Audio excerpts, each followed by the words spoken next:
Shalom semuanya Bapak Ibu. Shalom. Buat Anda yang hadir maupun di rumah, dimanapun Anda berada, tentu saya tidak bisa sapa satu persatu. Ya, dari kemarin banyak yang berikan message ke saya yang di luar negeri sana. Saya pastikan Anda diberkati Tuhan dalam segala keadaan. Walaupun di beberapa negara konon ya katanya lagi ada pengurangan sana, pengurangan sini. Saya pikir apapun boleh terjadi, yang tidak boleh terjadi pengurangan iman. Setuju dengan saya enggak? Semua boleh terjadi, yang tidak boleh terjadi adalah pengurangan iman, ya. Karena iman itu adalah segala sesuatu yang kita perlukan. Nah, demikian untuk Bapak Ibu, selamat datang buat Anda yang kali pertama hadir di tempat ini. Anda tentu bukan orang asing di tempat ini, banyak kawan sewarga dari kerajaan Allah. Pak Bu, pastikan tidak langsung balik selepas ibadah ini. Staf saya akan bagikan visi misi gereja di tempat ini. Demikian kami juga ingin ambil bagian jikalau Bapak Ibu mempunyai pergumulan di dalam kehidupan hari-hari ini. Kami akan topang di dalam doa syafaat. Ya, kami ada selalu doa syafaat secara komunal, yaitu di seluruh komunitas yang disebut doa Harun, doa Hur ya, itu di seluruh komunitas. Kemudian ada namanya New Life Saturday Prayer, itu pada hari Sabtu ya Bapak Ibu boleh berkumpul. Lalu ada satu doa yang disebut Harun ya, tadi Hur Harun itu setiap hari Selasa kalau tidak salah di sini. Ya, ada doa bersama. Hari-hari ini Pak Bu, apapun alasannya, mari kita biasakan diri selalu bersama dengan Tuhan. Sebagaimana minggu lalu firman yang disampaikan. Minggu lalu adalah Pastor Julius Ahyong ya. Ia menyampaikan pesan Tuhan yang luar biasa, indah sekali pengalaman dia di masa pandemi. Namun 2 minggu lalu saya menyampaikan firman Tuhan di sini, membangun roh yang luar biasa. Roh yang luar biasa itu bagaimana membangunnya sudah saya sampaikan, tetapi memperlihatkan roh yang luar biasa itu lebih baik ya. Memperlihatkan itu salah satu memang masih banyak adalah kesukaan kita tuh berdoa. Kalau orang Korea bilang begini, saya masih ingat waktu kami di Korea, dia bilang kalian tahu nggak, kami orang Korea cuma 2 hal. Pertama, setiap siapapun dimanapun kami berada, baik saat kami makan, saat kami berpergian, pokoknya tidak ada tempat buat dia bertanya 2 hal. Pertama dia bilang, apa yang dapat kami bantu buat Anda? Ya, dia akan bantu kita dalam hal doa, kalau perlu dia juga akan bantu dalam hal dana. Itulah sebabnya dia pesan sama saya, Pastor Tony, Indonesia butuh apa? Cari kami, karena kami punya Tuhan. Dan sekarang kita akan berkata, apapun boleh terjadi di dunia ini, cari kami, karena kami punya Tuhan.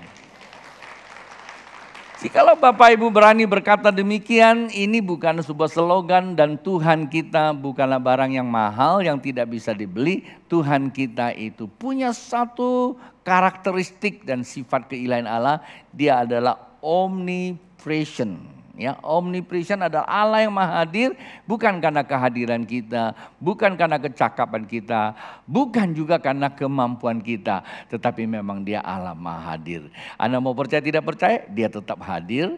Anda mau percaya tidak percaya, dan dia akan lakukan apa yang sudah difirmankan, dan bahkan dia tidak akan pernah menunda-nunda. Nah, itulah sebabnya kita berbahagia sebagai umat Allah. Baik, saya pikir itu. Jadi saya sarankan ya untuk Anda baik yang hadir di sini maupun yang di online service. Mungkin Bapak Ibu sekali waktu, bukanlah kebetulan tiba-tiba Anda buka channel ini, Anda dengarkan firman Tuhan. Lalu saya katakan kepada Bapak Ibu, jangan langsung Anda berpindah, ambil keputusan sebagaimana Tuhan berbicara kepada Bapak Ibu.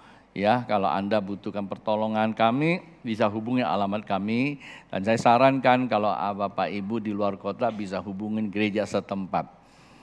Nah, hari ini kita mau sama-sama belajar firman Tuhan di awal November ya, di awal November minggu pertama kita ada perjamuan kudus Pak Bu.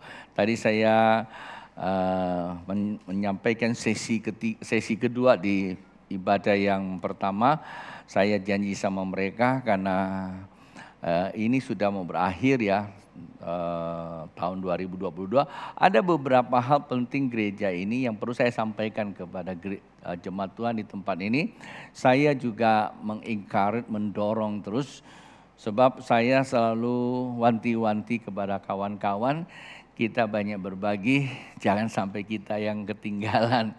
Ini biasa pendeta suka gunakan analoginya, grogol, grogol, grogol. Mobilnya sudah sampai di Kalideres, ya keneknya masih ada di Grogol. Itu kalau kami di Jakarta. Mungkin ceritanya begini, ayo Singkawang, Singkawang. Mobilnya udah sampai Singkawang, Anda masih di Batu Layang melayang-layang. Dan saya tidak berharap seperti itu Pak Bu, karena memang Tuhan mengizinkan, ya, mengizinkan kita sebagai duta. Bukan kita satu-satunya, salah satu dari sekian banyak hamba Tuhan. Sebagai bukti, ya, 2 minggu, 2 kali.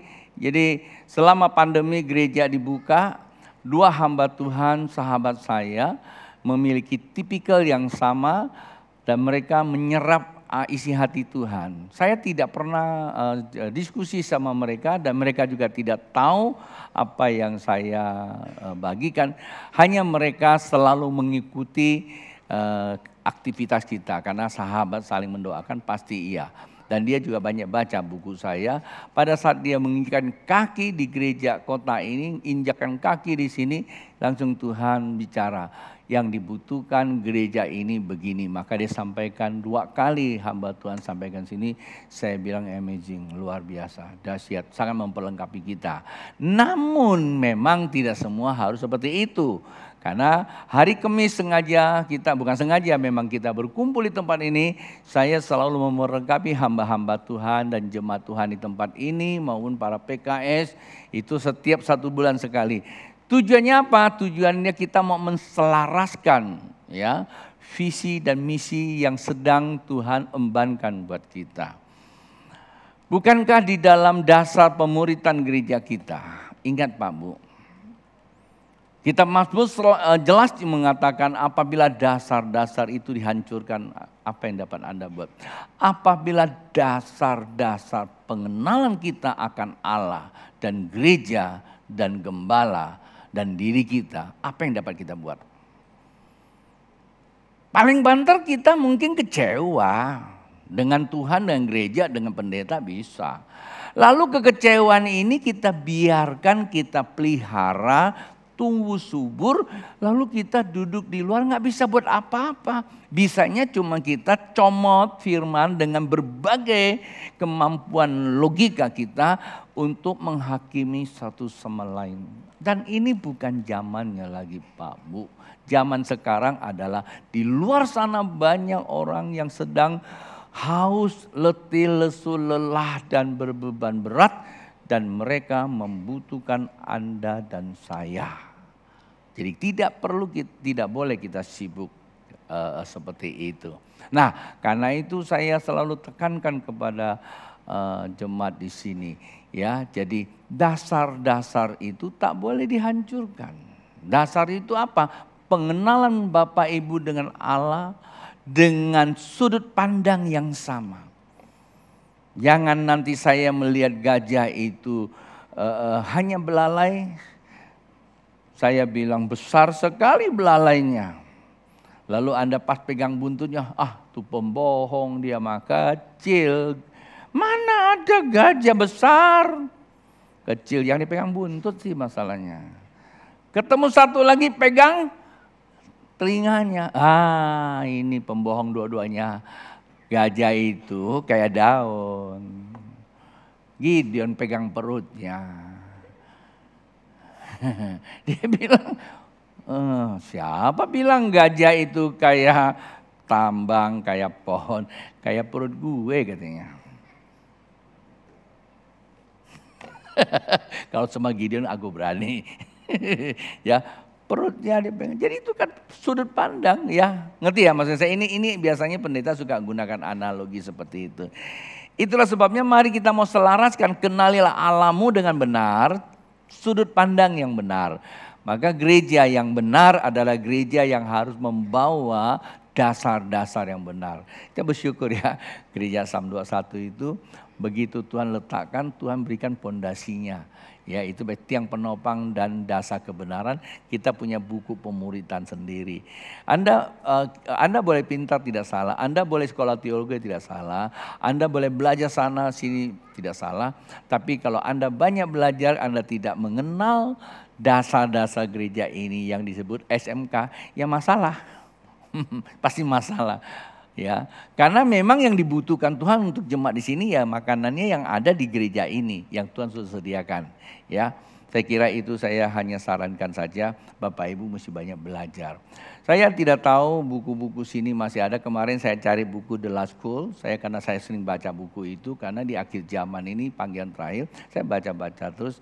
Karena saya ada kunjungan ke ini mission trip, saya mau berangkat lagi. Saya pikir saya membawa buku itu, ternyata sudah habis buku itu. Ya mungkin nanti ada revisi dan cetak ulang. Oke, saya kira itu saja Bapak Ibu. Kita langsung kepada firman Tuhan. Jauh lebih baik ya. Jadi saya tidak buang-buang waktu. Mari Bapak Ibu kita buka kitab Yesaya. Kitab Yesaya merupakan sebuah bukan nubuatan sebenarnya ya. Jadi saya tidak mengatakan ini nubuatan.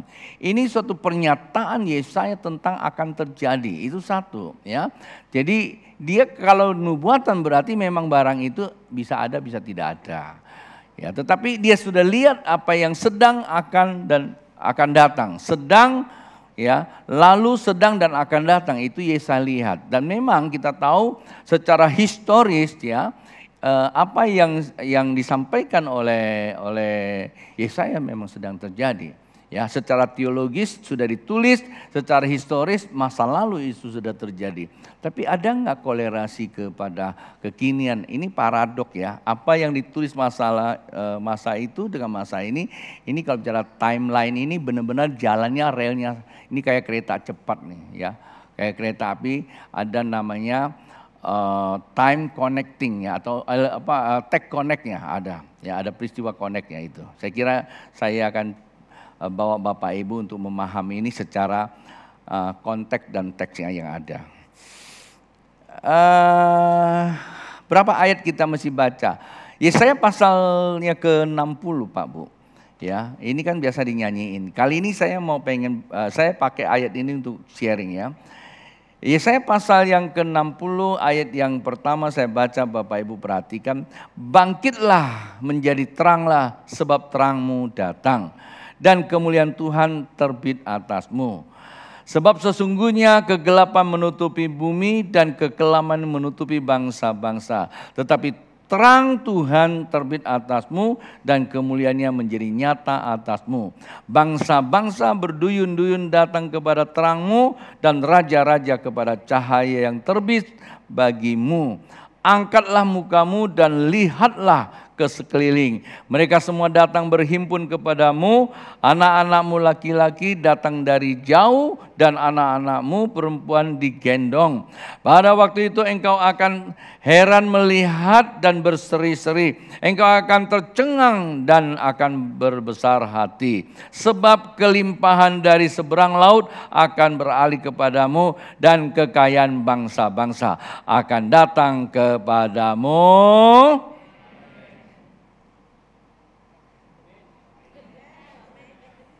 Nggak kedengaran apa-apa ya? Ini luar biasa firman Tuhan. Pabu aminnya kau pelan. Aminnya sedikit ya. Imannya pasti sedikit. Nanti berkatnya sedikit ya.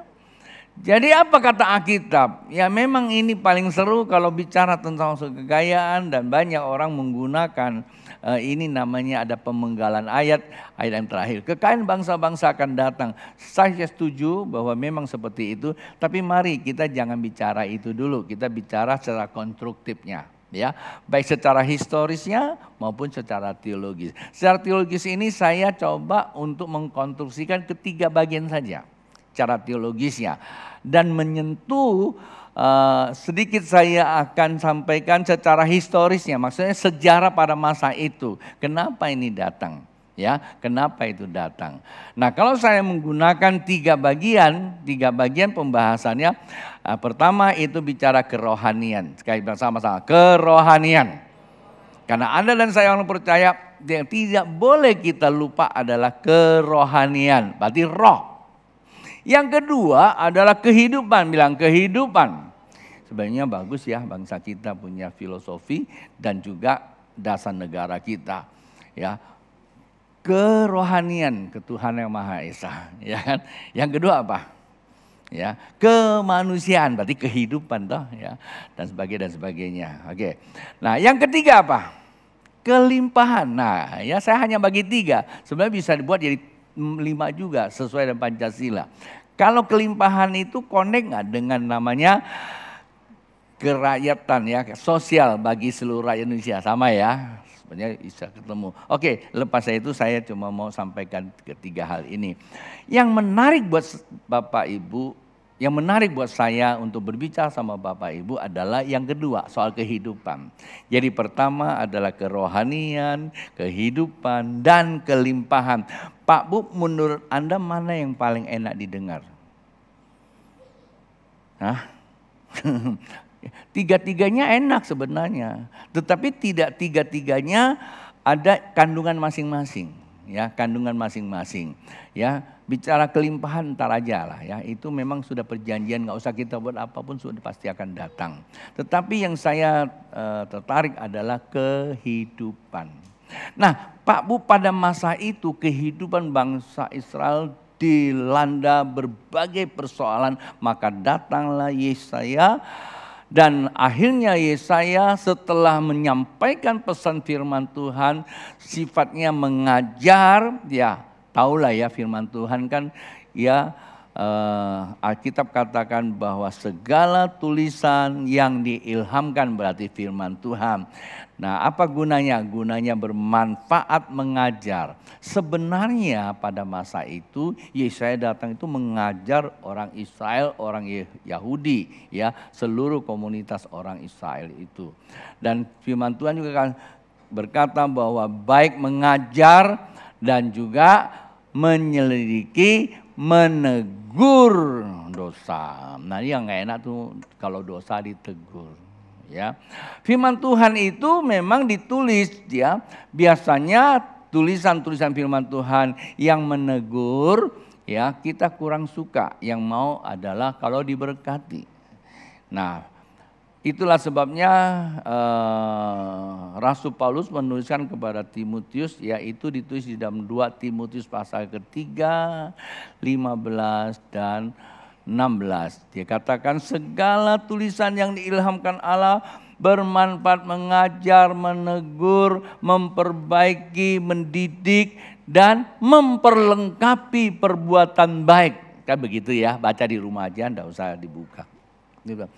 Nah, sebenarnya Yesaya, ya, di masa itu juga sama, datang memberikan, ya, mengajar orang Israel, juga menegur, tujuannya memperbaiki, memperlengkapi, tapi tidak diterima dengan baik oleh mereka.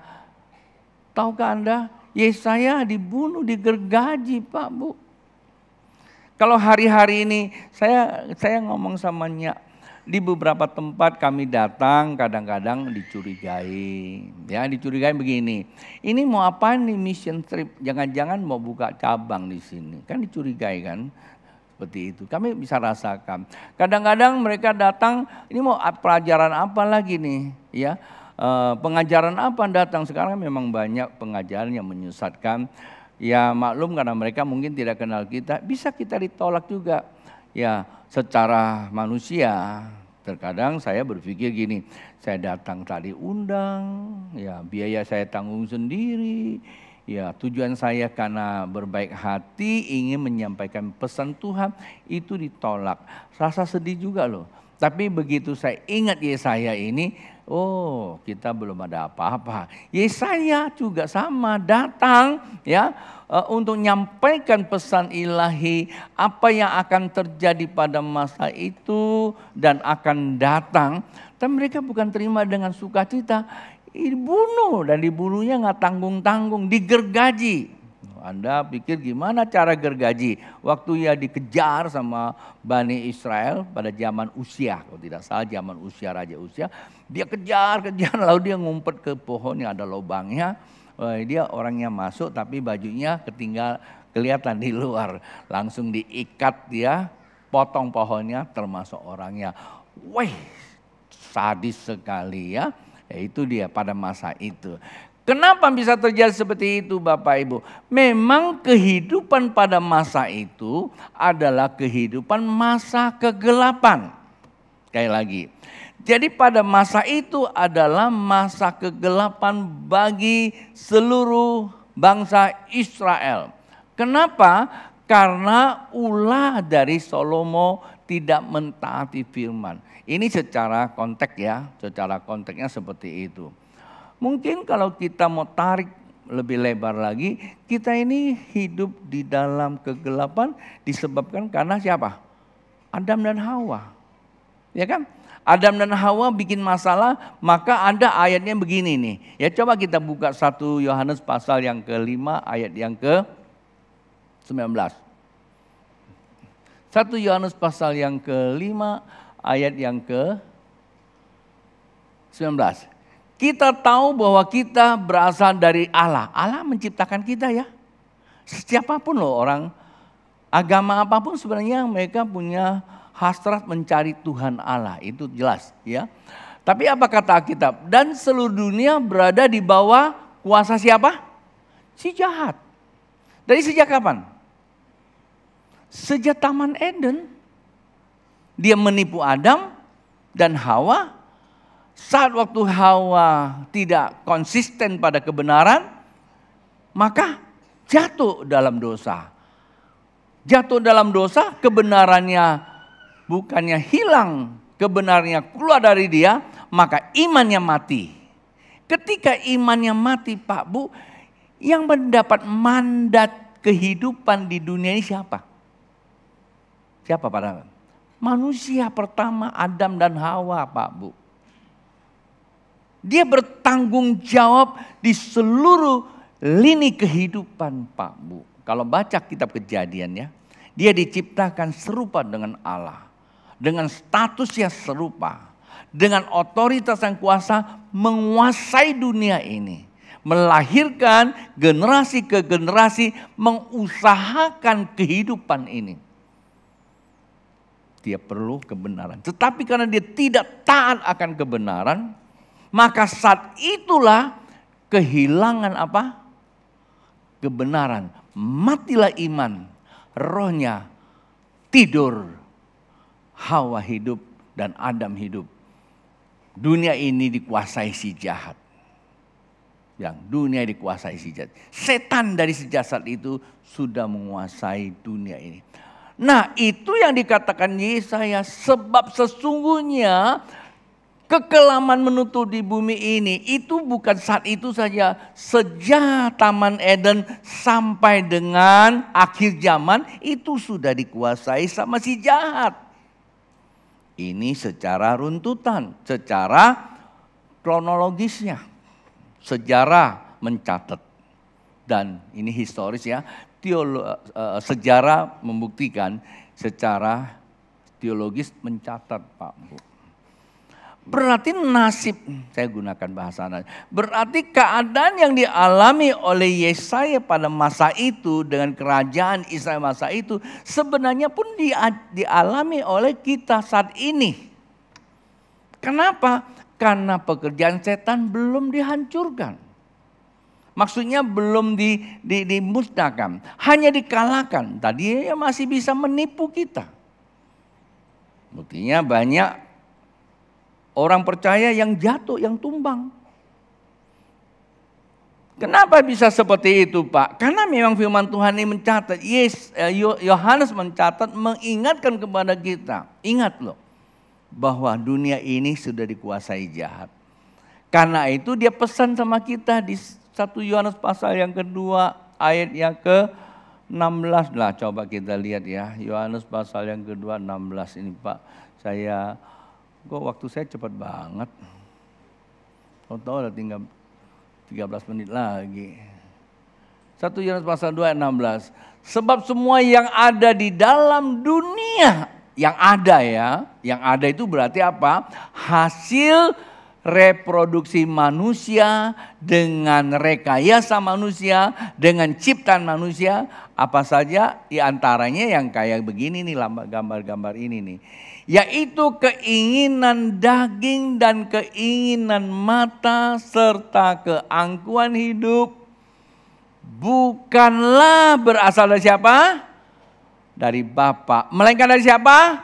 Dari dunia. Dunia sudah dikuasai si jahat.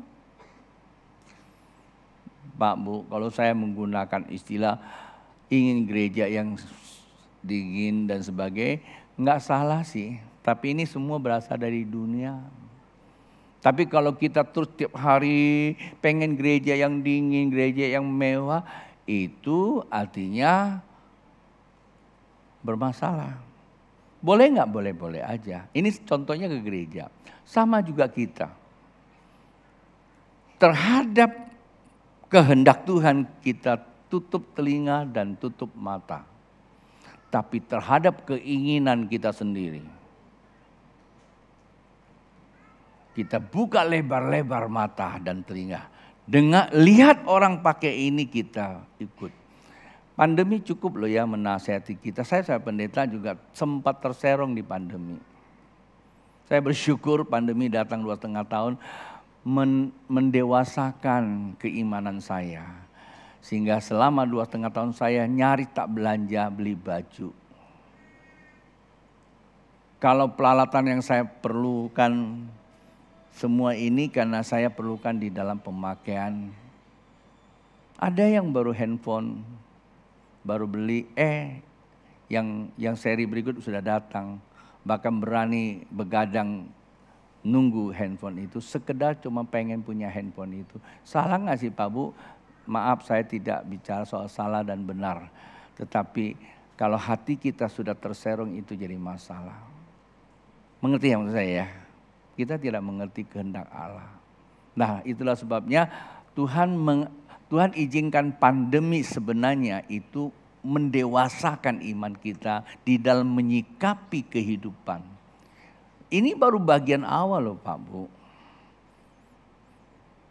Kalau Bapak Ibu masih ikuti apa yang disampaikan Tuhan melalui gereja kita, tahun 2022 ini apa-apa yang terjadi dan apa-apa yang akan terjadi. Bisa terjadi, pasti terjadi. Lalu bagaimana terhadap anak-anak Tuhan? Saya katakan, sesungguhnya anak-anak Tuhan itu dilindungi, tetapi anak Tuhan model apa?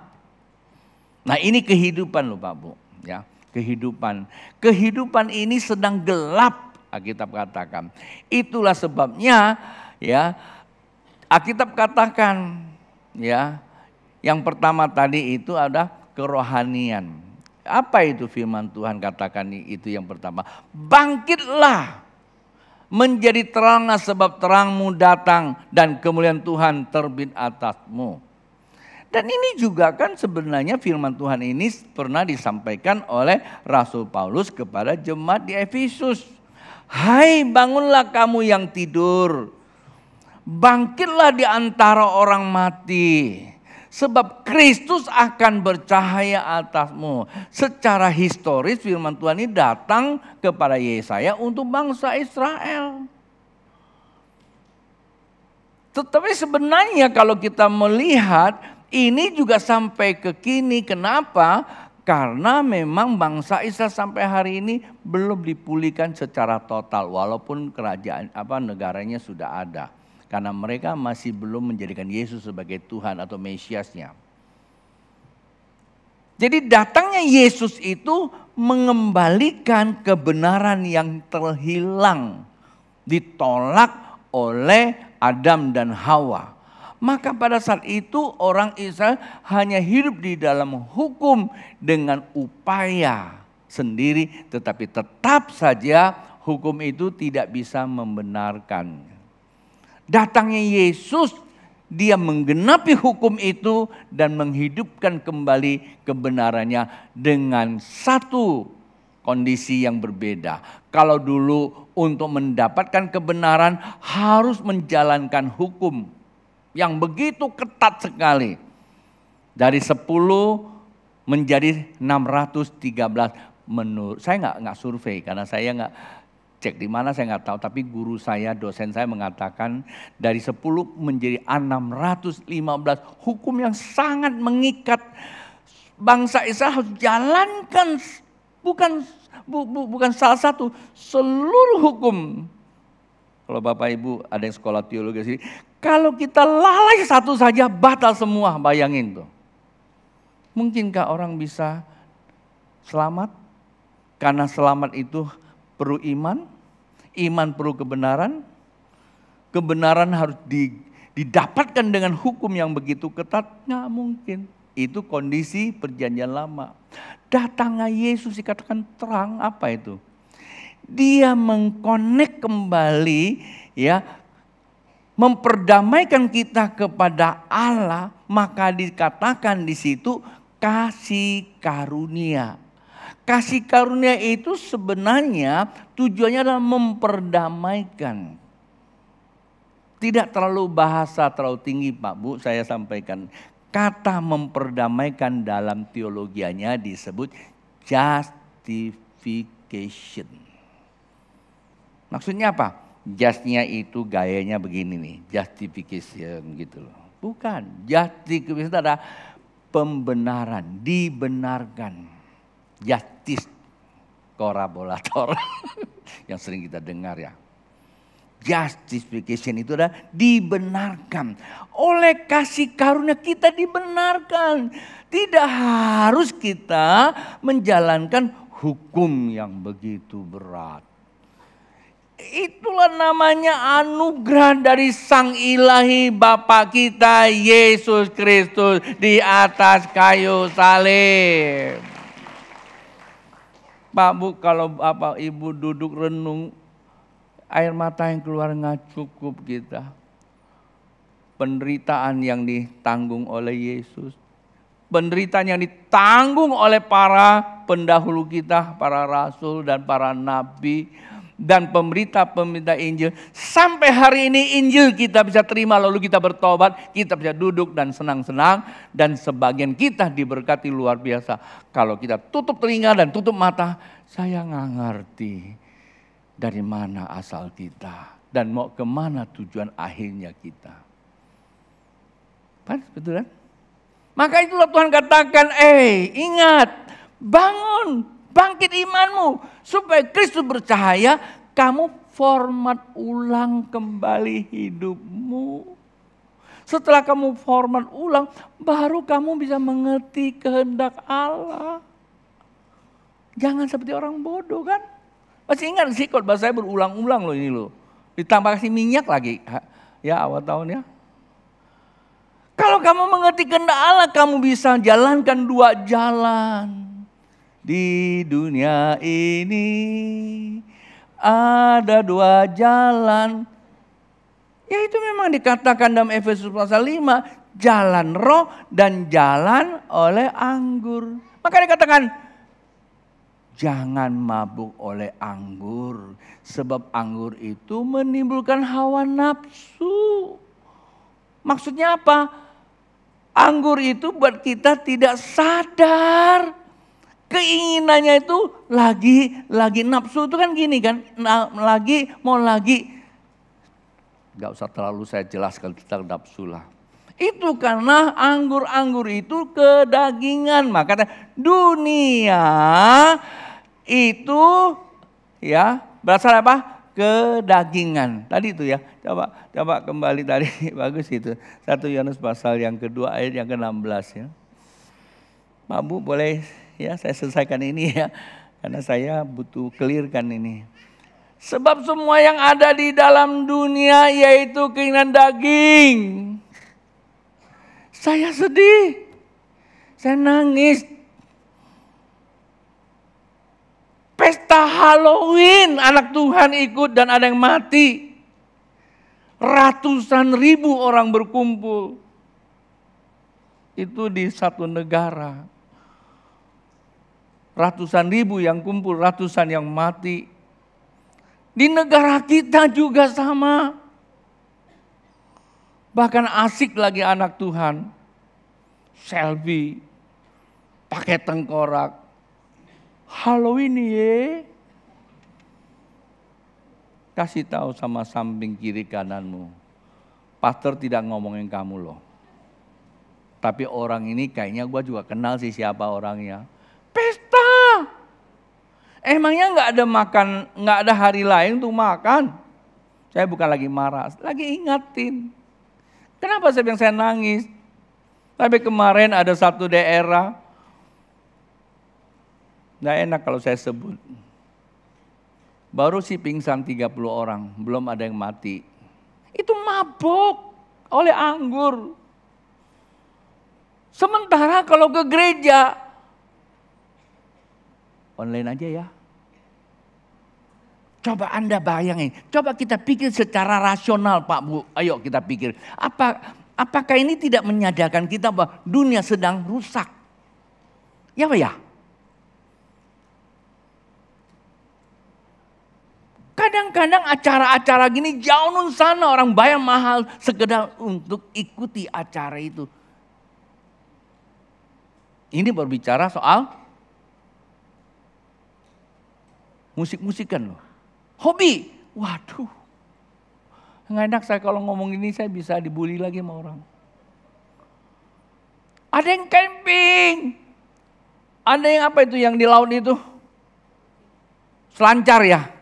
Dari kota ke kota, negara ke negara. Dia lakonin.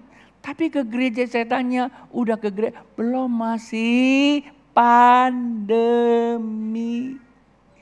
Kalau saya Tuhan ya jitak lu saya bilang. Untung saya bukan Tuhan. Saya diizinkan Tuhan dan didukung oleh saudara, Bapak Ibu, saya banyak keluar, jadi saya tahu kesaksian-kesaksian mereka. Ini problem, ini kehidupan. Kerohaniannya, imannya mati Pak Bu.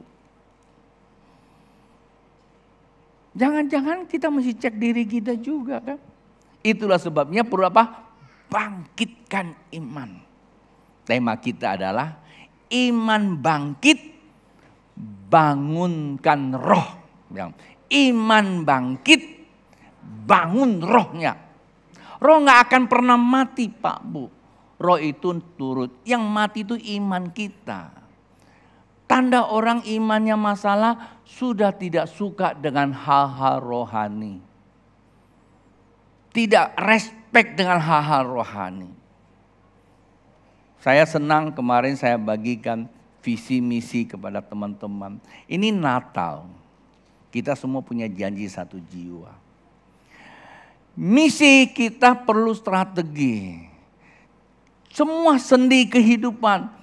Anak-anak udah mulai bikin acara, nanti ada di kafe sana kami main musik. Saya bilang kurang loh bro, jangan cuma di kafe semua lagi saya bilang ya ada di pasar. Lalu kalau perlu di pasar Anda jualan, tapi nggak usah bayar. Atau bayar harganya murah, terserah kumpulin aja rame-rame. Pengusaha sih kan semua pengusaha, coba lihat wajahnya. Wah kamu kan pengusaha gitu loh. Nah, kan firman Tuhan yang usahakan kehidupan ini. Kumpulkan duit, kita bikin macam-macam. Lalu sini dikatakan, tanya bagaimana kehidupan di akhir-akhir ini. Kan kehidupan, ya pasti semua akan menjerit. Susah, barang naik, harga naik, pemerintah mau pemilu. Pasti ngomongnya begitu, dengerin aja, jangan banyak komentar.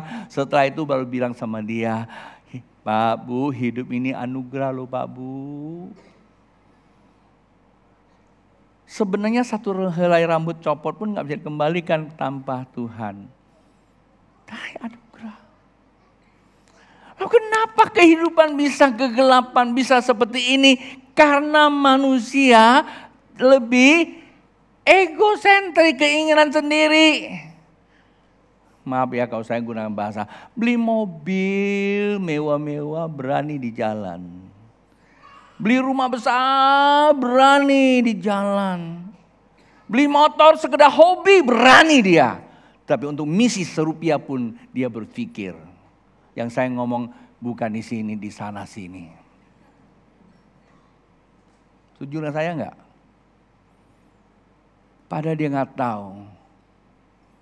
Kalau kita tutup telinga, tutup mata untuk misi Tuhan. Sebenarnya kita ini menjadi antikris. Gereja kita ini dibangkitkan Tuhan. Gembalamu oleh dorongan roh, doa Anda saya tangkap. Berat kita pikul, tapi kalau kita sama-sama jalankan jadi ringan. Kemarin saya bilang sama Ayub di Outreach. Mungkin dia kaget lihat rencana perjalanan kali ini. Mungkin saya bilang tak usah kamu khawatir, kamu pengusaha, usaha saja. Kalau kamu bisa ikut-ikut, kamu nggak bisa ikut, uang kamu ya yang ikut, saya bilang. Kan sederhana dong, cengli lah saya bilang ya, jangan cengbeng saya bilang. Ya ini guyonan aja. Jadi kita tahu kita perlu membangkitkan banyak orang untuk mendapatkan pencerahan. Oke? Jadi apa? Bangkit, bagaimana bangkit? Nah kita lihat ya, anak yang terhilang itu hidup di kegelapan. Nah untuk bangkit itu perlu kesadaran Pak Bu. Anak yang terhilang di dalam Lukas pasal 15 ayat 16, ayat 17, dia sadar keadaannya. Kita kenapa nggak bisa bangkit iman kita? Karena kita nggak sadar bahwa kita ini sedang ada dalam kubang dosa. Kita tidak bisa tidak bisa lihat lini kehidupan kita atau timeline kita. Saya selalu kasih contoh gini, kamu dari mana, mau kemana, ada di mana. Kalau Anda mau ke Singkawang dari Pontianak, keberadaan kamu di Rasau, ya berarti ada masalah. Sampai nggak sih Singkawang? Sampai sih, dari Rasau naik kapal pergi ke Ketapang muter lagi laut air hitam, Karimata, putar-putar, itu laut Natura, balik ke Singkawang sampai. Tapi mungkin perlu 1 bulan ya. Kalau kita ada di Rasa pengen ke Singkawang, cepat-cepat balik lagi ke Pontianak, balik haluan, itu naik format ulang. Jadi perlu sadar dulu Pak Bu. Kalau kita sadar maka kita akan seperti anak terhilang. Dia sadar langsung, aku bangkit. Dia 19, 20. Aku bangkit kepada Bapa. Tanpa sadar gak akan mungkin kita bisa bangkitkan iman kita Pak Bu. Kasih tahu samping kiri. Kalau engkau tidak sadar di mana keberadaan kamu tidak akan mungkin bisa bangkitkan imanmu. Pada saat waktu iman kita bangkit, apa yang terjadi Pak Bu? Bapak di sorga langsung merengkuh. Dia kembalikan nama justification. Kayak Pak Pendeta pakai jas begini. Bukan. Dibenarkan. Tanpa kita harus ikuti hukum Taurat. Terus yang kedua apa? Dia kasih cincin. Statusmu sebagai anak itu dikembalikan. Kita punya otoritas sebagai anak dan punya kuasa. Dikasih lagi sepatu. Saya bingung kenapa dikasih sepatu. Saya ingat waktu Musa ketemu Tuhan di Gunung Horeb. Tuhan bilang, hei Musa, tanggalkan kasutmu. Rupanya kasus ini berbicara apa? Kasus itu bicara tentang aktivitas kita. Tanggalkan kebiasaan burukmu. Tanggalkan semua konsep-konsepmu. Kenakan kasutku, konsep keilahian. Tanpa itu kamu tidak bisa mengerti kehendak Allah Pak Bu. Paham? Kalau kita sudah mengerti kehendak Allah, maka kita tidak lagi berjalan dengan daging, anggur yang manis itu, tapi kita jalan dengan roh. Jalan dengan roh, maka roh kita menyala-nyala. Kalau roh kita sudah menyala-nyala, maka Alkitab katakan yang ketiga terakhir tadi itu apa? Kelimpahan. Coba kita baca dari ayat yang ketiga. Kembali saya dong. Ini seru loh. Seru. Bangsa-bangsa berduyun-duyun datang kepada terangmu. Dan raja-raja kepada cahaya yang terbit bagimu. Dia bukan datang kepada kamu berapa modal, berapa hebat. Enggak. Dia datang karena sikap perilaku. Saya ngomong ini supaya didengar oleh Pak Jokowi juga. Benar, Pak Jokowi. Bangsa ini tidak kekurang orang pintar. Menteri pintar banyak. Cuma yang kurang yang benar aja. Walaupun Kristen belum tentu benar. Kalau Pak Jokowi mau cari orang benar, ada di Sam 21 Pontianak. Halo Pak Jokowi. Kesempatan dong. Betul nggak? Siapa tahu Bung John jadi Menteri Perdagangan. Kan latar belakangnya kan ekonomi atau pedesaan. Dia suka keliling-keliling. Ya, Brada Ayub Menteri Perumahan, karena memang dia bangun-membangun kok, ya kan. Yang penting orang benar kan. Nah itulah sebabnya dikatakan, terus lagi ini mau dihabisin nih. Boleh naik lah ya pemusik, supaya kamu juga ingetin saya gitu. Ayat 4. Angkatlah mukamu dan lihatlah ke sekeliling mereka semua datang berhimpun kepada anak-anakmu laki-laki datang dari jauh dan anak-anakmu perempuan yang digendong. Terus lagi ayat 5. Pada waktu itu engkau akan heran melihat dan berseri-seri, engkau akan tercengang-cengang dan akan besar hati sebab kelimpahan dari seberang lautan akan beralih kepadamu dan kekayaan bangsa-bangsa akan datang kepadamu. Dari tadi sebelum khotbah aku sudah tahu ini pasti akan disorain luar biasa. Dari wajahnya aku udah tahu. Wajah Cien. Pak, saya kasih informasi. Teman saya bilang, Ton, gua kaget. Semalam gua jalan ini masih rumput, dia bilang. Terus gua datang lagi, sudah rata jadi tanah. Seminggu lagi saya datang, sudah 4 lantai bangunannya. Terus saya tanya, dia bilang berapa banyak? Saya akan bangun untuk 25.000 pekerja. Dari mana uangnya? Sekarang semua orang berbondong-bondong datang ke Indonesia ingin investasi. Dia butuh orang-orang yang bisa kerjasama. Bangkitlah hei orang-orang benar di sini.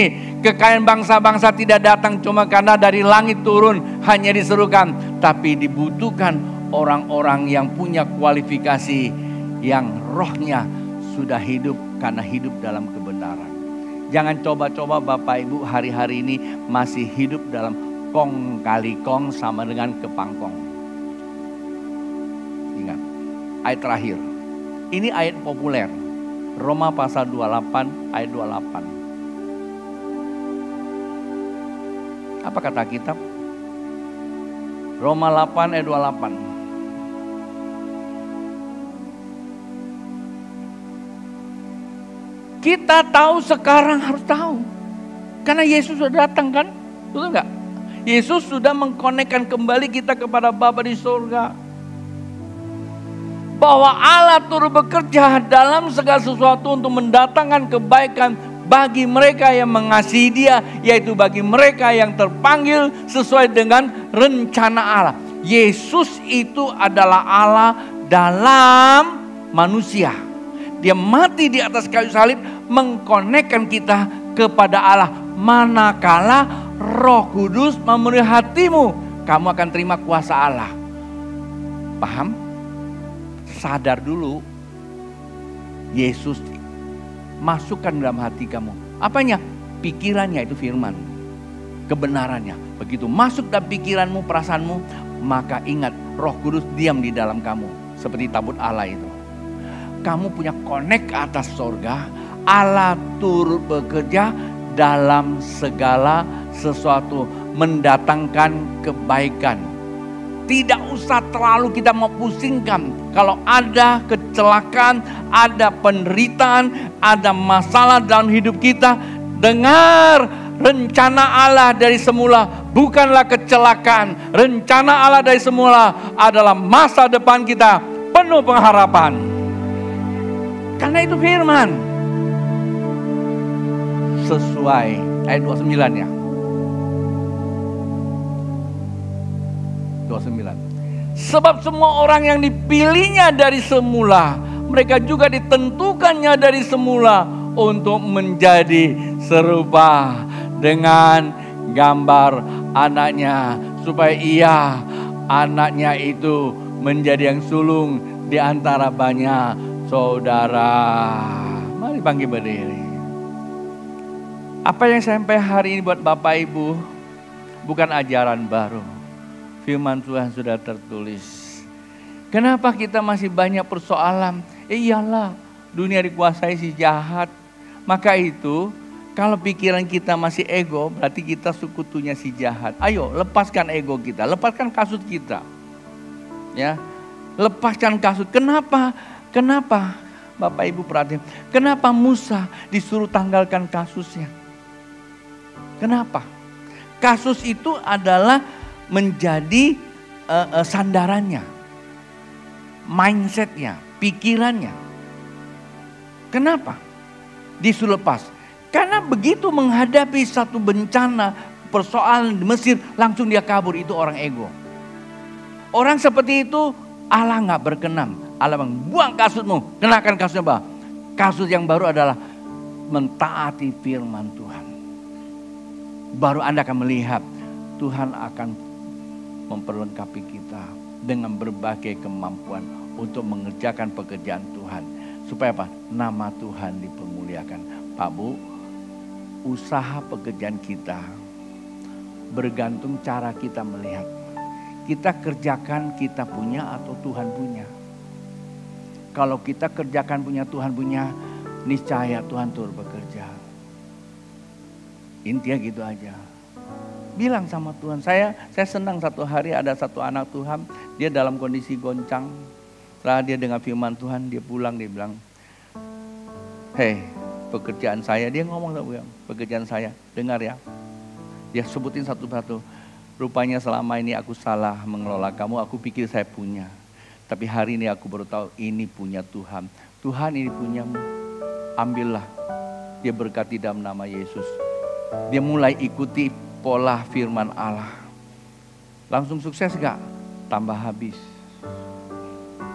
Ludes. Tapi satu hal yang saya senang dia. Ludes, dia tidak pernah menjerit. Dia bilang semua datang dari Tuhan. Kembali buat Tuhan. Tapi dia bilang buat Tuhan saya tidak pernah mundur satu langkah pun. Karena ini pekerjaan Tuhan. Diutamakan Tuhan dulu. Dan hari ini saya dengar dia bangkit kembali. Berkali-kali lipat dari yang semula. Allah turut bekerja mendatangkan kebaikan. Kalau rumah tanggamu ada masalah, pulang ke rumah bilang, pernikahan kita bukan karena kita yang mau, karena Tuhan. Anak-anakmu bilang, ini bukan anak saya, ini titipan dari Tuhan. Usahamu katakan, lalu jalankan konsep hidup sesuai dengan firman Tuhan. Kita tidak perlu taati 613 hukum. Hanya satu saja, ikuti aja. Yaitu kasih karunia. Kata Tuhan, hidup dengan Roh Kudus. Setiap orang yang hidup dengan Roh Kudus, maka dua kelekatan. Dua kelekatan. Kelekatan pertama adalah karunia-karunia Roh Kudus buat kamu. Kamu nggak bisa bicara dalam negosiasi dengan orang luar negeri. Mungkin kamu nggak bisa bahasa Inggris.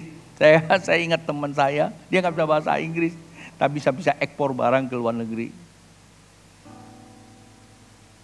Alkitab karunia Tuhan bisa pertemukan buat kita. Itu karunia-karunia Tuhan. Menghadapi semua kamu tidak usah pusing, Tuhan sediakan semuanya. Yang kedua melekat, buah roh. Kasih, sukacita, damai sejahtera, kesabaran, kemurahan, kebaikan, kesetiaan, kelemah lembut, dan penguasaan. Dua ini membuktikan kita berjalan dengan roh, bukan berjalan dengan daging, Pak Bu. Saya tidak tahu cara apa untuk memperjelas, tapi saya berdoa hanya ini yang saya bisa. Tapi Tuhan pasti akan memberkati kita semua. Haleluya.